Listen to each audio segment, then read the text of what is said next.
Hear, feel, think.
Did it work?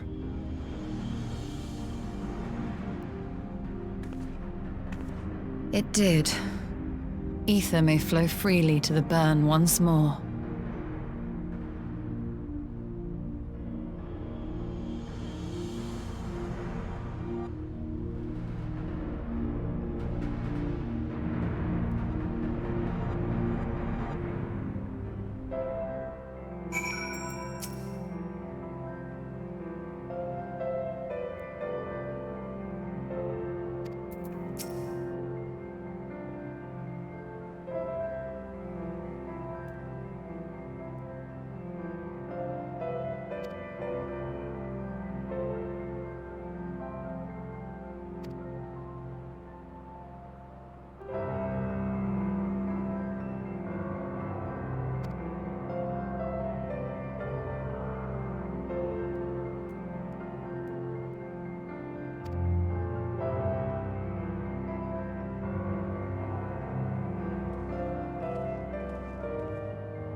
Mistress Lys, Commander Aldin, it gives me great pleasure to formally welcome the city-state of Alamigo to the Eorzean Alliance.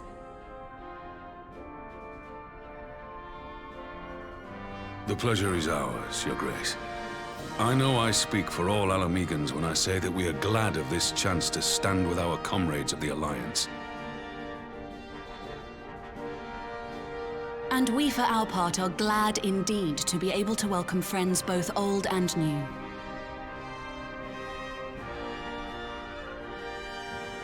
Lord Hien of Doma, at your service.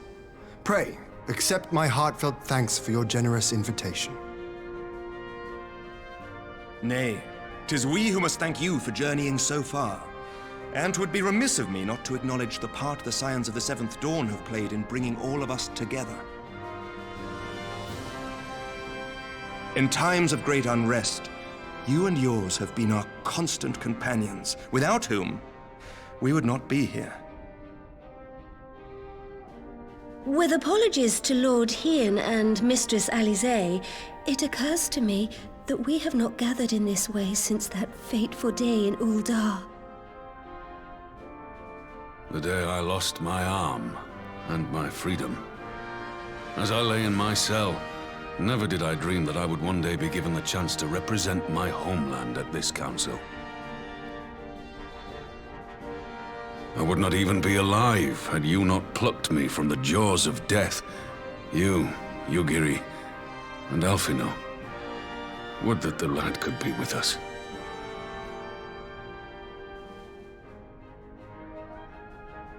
I too owe my presence here to Alphino, in so many ways. Until such time as he returns, I mean to carry on his good work as best I can.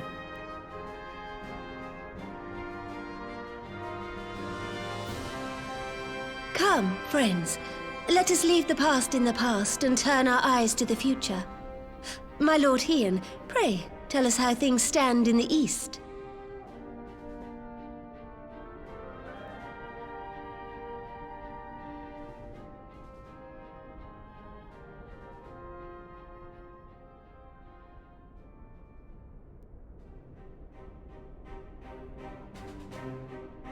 Having heard the rumors of dissent in Garlemald, I dared to dream of a peaceable solution. The Empire will not so easily change its ways. If the Garleans have a mind to take back Doma and Alamigo, we'll be hard-pressed to stop them, even with the might of 6 nations. But while we lack the strength to fight the tide, a course may yet present itself, if we read the winds aright. The winds suggest but one course to me. One which leads from the sea unto the river and thence to the source of all our woes. The Ascians. Indeed. All here have felt their blighted touch. It was the bringers of chaos who nurtured the Archbishop's tyrannical ambitions. They who bestowed upon him the secrets of summoning, as they have so many others before and since. And while they remain, we shall know no peace. Our objective is clear. The question is how to achieve it. That our enemy parades about in Xenos' skin poses problems in itself, but ere we get to them, how are we to infiltrate the Empire and get close enough to strike?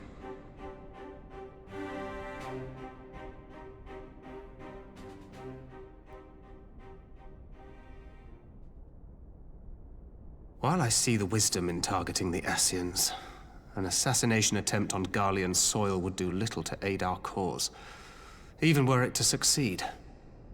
It's time we used our enemy's preferred tactic: subterfuge. You have an idea? Speak your mind, Master Thancred. None here know the enemy better than the Scions, and you mayhap best of all. Whatever it is you propose, we will give it fair hearing. On that you have my word. Very well, Admiral. My proposal is thus. we dispatch the shinobi to Imperial territory. There, they sow the rumor that the Crown Prince perished in the battle for Alamigo, and that the man parading around is in fact a corpse inhabited by a servant of darkness.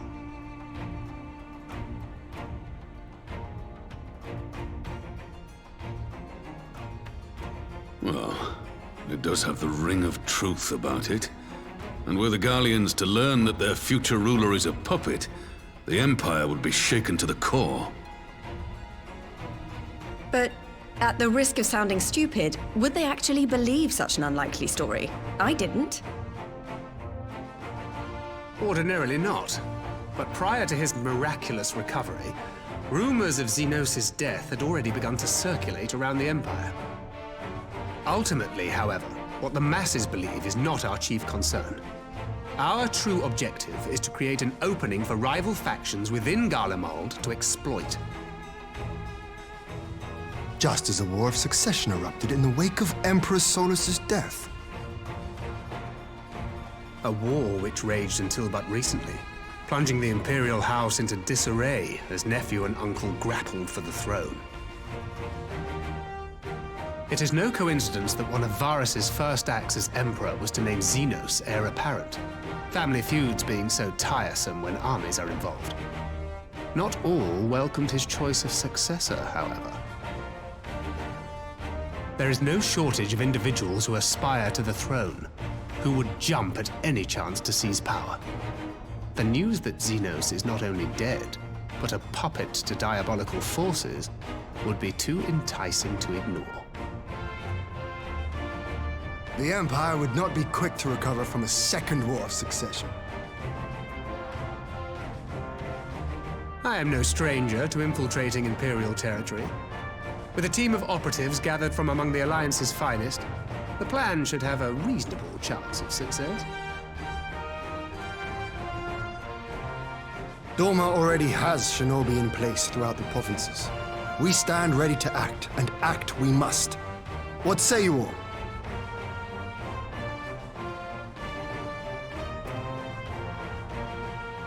I'm for Master Thancred's proposal.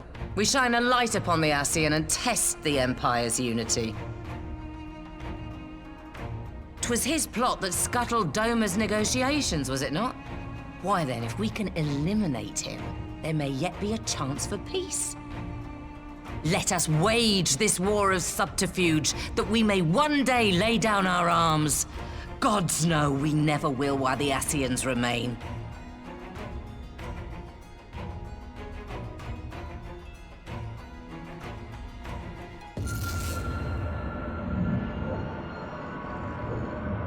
That way. Sorrow.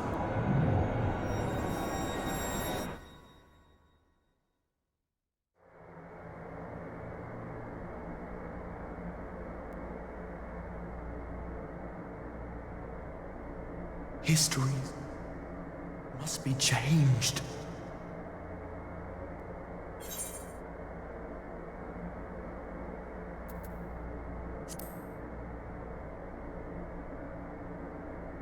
Ahead looms a calamity. Ahead looms light, expunging all form and life. Twin dooms only you can forestall. Only you. What's the matter?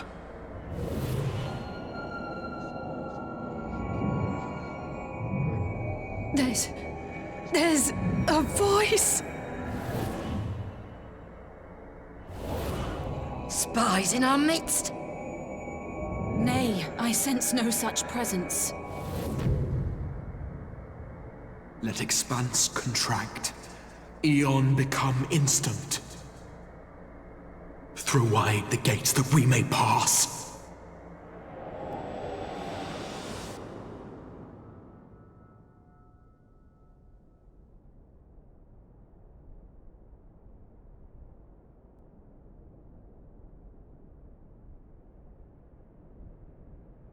Is it over? Master Thancred!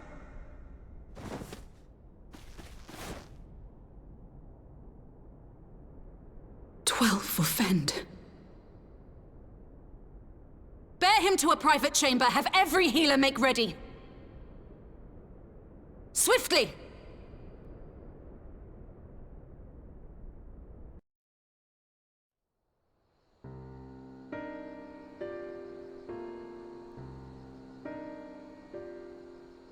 Master Thancred remains in slumber. Though his vital signs appear stable, he's unresponsive. What could have done this? And why just him and not the others? I'm afraid we could not identify the cause, my lady. Our examinations revealed no wounds, nor the presence of any poisonous substances. Gods, that only makes it worse. You're to let us know the moment there's any change, all right?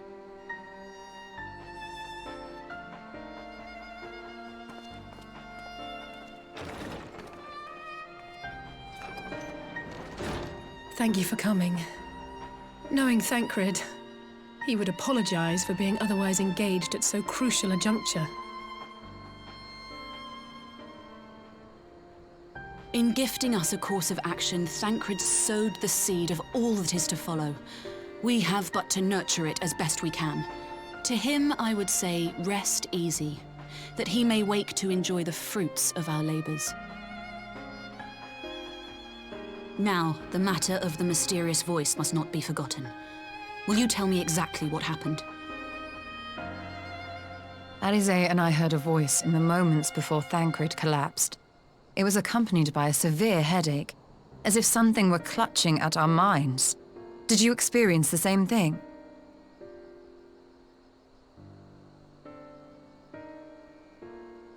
So, in between the voice and the pain, you felt as if you were somewhere else entirely.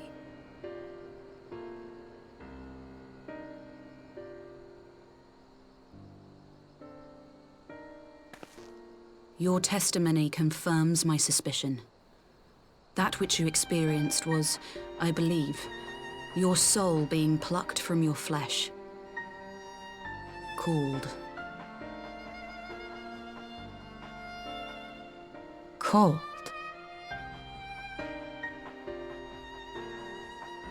I myself examined Thancred. Reach out as I may, I could not sense in him the spark of life that is his soul.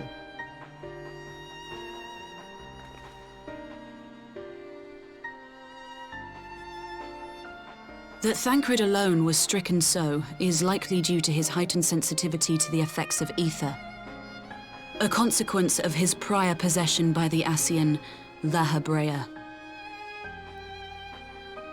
The owner of the voice, whoever it may be, reached out to you, called your souls, and in so doing, caused you and yours such pain. But if that's true, where exactly are we being called to? I know not. Yet one thing is plain. Whoever waits for you on the other side is possessed of a power unlike any I have ever known.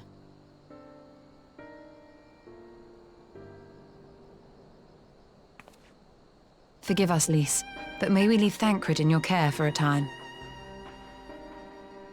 As if you had to ask. I may not be a scion anymore, but I'm no less a friend.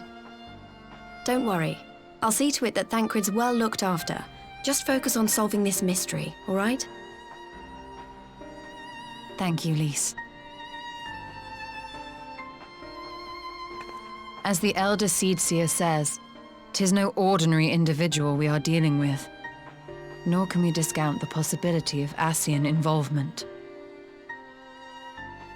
Whoever or whatever is behind this, the sooner we find out, the better.